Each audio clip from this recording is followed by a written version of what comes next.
My name is Feroze Sidhwa. I am a trauma and critical care surgeon at San Joaquin General Hospital in Northern California. My colleagues and I recently published a brief report in JACS on the time we spent in Ukraine teaching ATLS and Stop the Bleed. In August of 2022, the Harvard Humanitarian Initiative and the International Medical Corps began a program in Ukraine to teach a modified version of ATLS alongside several other trauma courses for laypeople, nurses, emergency medical personnel, and physicians, including Stop the Bleed. Along with many others, my colleagues and I participated in these efforts.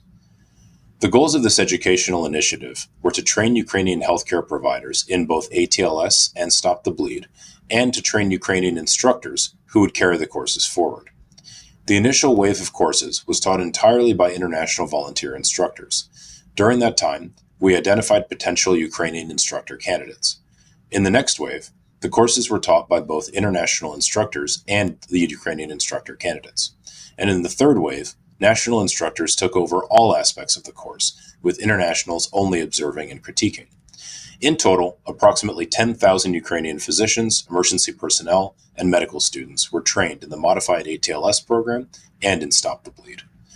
We were deeply impressed by the ability of our Ukrainian colleagues to pick up the fundamentals of ATLS and to tailor the course's principles to the specific circumstances of modern-day Ukraine and the peculiarities of the Ukrainian healthcare system.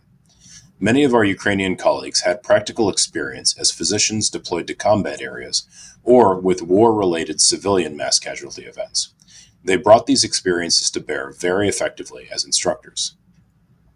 Our Ukrainian colleagues clearly saw their work as part and parcel of building a decent and just society in Ukraine. We are proud to have played a small part in their efforts. In particular, we wish to acknowledge the Ukrainian instructors, staff, and translators who kept us safe, welcomed us with open arms, and deeply inspired us through their hard work and tenacity. My colleagues and I went to Ukraine to teach and to learn as an act of solidarity. We invite the rest of the American surgical community to join in such efforts, in Ukraine and elsewhere, and to work for peace throughout the world in any way that they can. Thanks.